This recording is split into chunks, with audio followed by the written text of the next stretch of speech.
नमस्कार व्ह्यूअर्स, तुम्हा सगळ्यांचे स्वागत आहे आयकॉनिक एज्युकेशन 7 मिलियन या चॅनलवर। आज आपण या व्हिडिओमध्ये वर्ग 8वा विषय इतिहास यामधील 9व्या नंबरचा चॅप्टर स्वतंत्र लढ्याचे अंतिम पर्व यामधील प्रश्नाची उत्तरं अगदी सोपी भाषेमध्ये पाहणार आहोत। तेव्हा स्किप न करता हा व्हिडिओ पूर्ण पहा आणि जर तुम्हाला हा व्हिडिओ आवडला तर प्लीज व्हिडिओला लाईक करा आणि चॅनलला सबस्क्राईब करा। तर वेळ न वाया घालवता चला सुरू करूया आज आपण आपला हा व्हिडिओ। तर यामध्ये पहिल्या नंबरचा प्रश्न दिलेला आहे। दिलेल्या पर्यायापैकी योग्य पर्याय निवडून विधाने पुन्हा लिहा। पहिली रिकामी जागा आहे वैयक्तिक सत्याग्रहाचे रिकामी जागा हे पहिले सत्याग्रही होते, तर याचं उत्तर राहणार आहे विनोबा भावे। त्यानंतर 1942च्या राष्ट्रव्यापी आंदोलनाला रिकामी जागा असे म्हटले जाते, तर याचं उत्तर राहणार आहे ऑगस्ट क्रांती। त्यानंतर तिसरा प्रश्न आहे नोव्हेंबर 1943मध्ये जपानने रिकामी जागा बेटे जिंकून ती आझाद हिंद सरकारच्या स्वाधीन केली, तर या प्रश्नाचं उत्तर राहील अंदमान व निकोबार। त्यानंतर आहे पुढील विधाने सकारण स्पष्ट करा, ज्यामध्ये पहिला प्रश्न विचारला नोव्हेंबर 1939मध्ये राष्ट्रीय सभेच्या प्रांतिक मंत्रिमंडळांनी राजीनामे दिले, तर या प्रश्नाचं उत्तर पेज नंबर 116वर मिळेल आपल्याला। तर याचं उत्तर इथून लिहावं लागेल। 1939मध्ये युरोपात दुसरे महायुद्ध सुरू झाले। तत्कालीन व्हाईसरॉय लॉर्ड लिनलिथगो यांनी भारत इंग्लंडच्या बाजूने युद्धात सामील झाल्याची घोषणा केली। युरोपात लोकशाहीचे रक्षण करण्यासाठी आपण लढत असल्याचा दावा इंग्लंडने केला।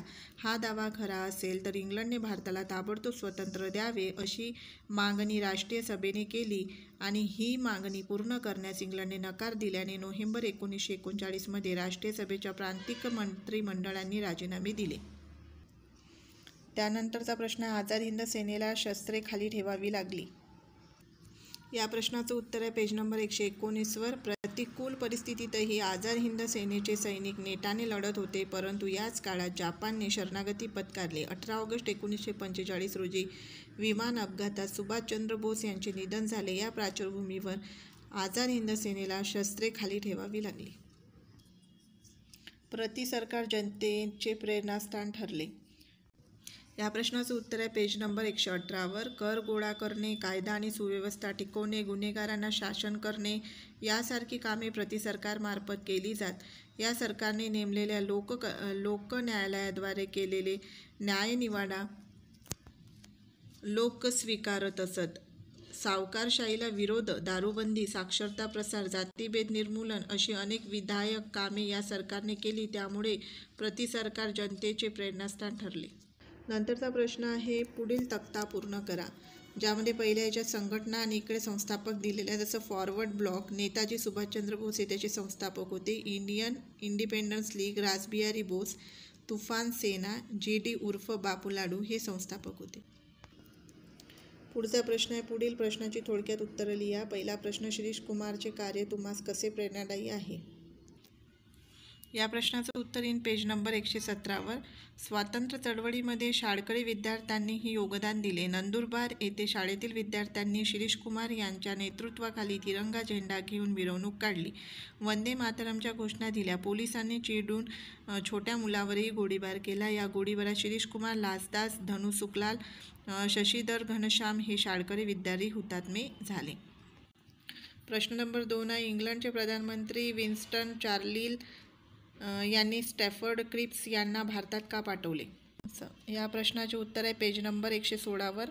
दुसऱ्या महायुद्धात इंग्लंडने जपानच्या विरोधात अमेरिकेचा पक्ष घेतला। जपानी फौजा भारताच्या पूर्व सीमेनजीक येऊन धडकल्या। जपानने भारतावर आक्रमण केल्यास त्याला प्रतिकार करण्यासाठी भारतीयांचे सहकार्य मिळवणे इंग्लंडला आवश्यक वाटू लागले, म्हणून इंग्लंडने प्रधानमंत्री विन्स्टन चर्चिल यांनी स्टॅफर्ड क्रिप्स यांना भारतात पाठवले। प्रश्न नंबर 3 राष्ट्रीय सभेच्या प्रमुख नेत्यांना अटक झाल्याचे वृत्त देशभर पसरल्यावर कोणती प्रतिक्रिया उमटली। राष्ट्रीय सभेचे प्रमुख नेत्यांना अटक झाल्याचे वृत्त देशभर पसरले तेव्हा संतप्त जनतेने जागोजागी मिरवणूक काढल्या। पोलिसांनी जनतेवर लाठी हल्ले आणि गोळीबार केले, तरी काही लोक घाबरले नाहीत। काही ठिकाणी ब्रिटिश सरकारच्या दडपशाहीचे प्रतीक असणारे तुरुंग, पोलीस ठाणी, रेल्वे स्थानके इत्यादी ठिकाणी आंदोलकांनी हल्ले केले।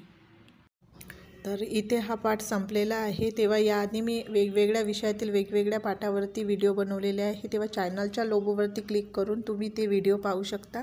तसंच तुम्हाला जर हा व्हिडिओ आवडला तर प्लीज व्हिडिओला लाईक करा, चॅनलला सबस्क्राईब करा। भेटूया पुढच्या व्हिडिओमध्ये। धन्यवाद।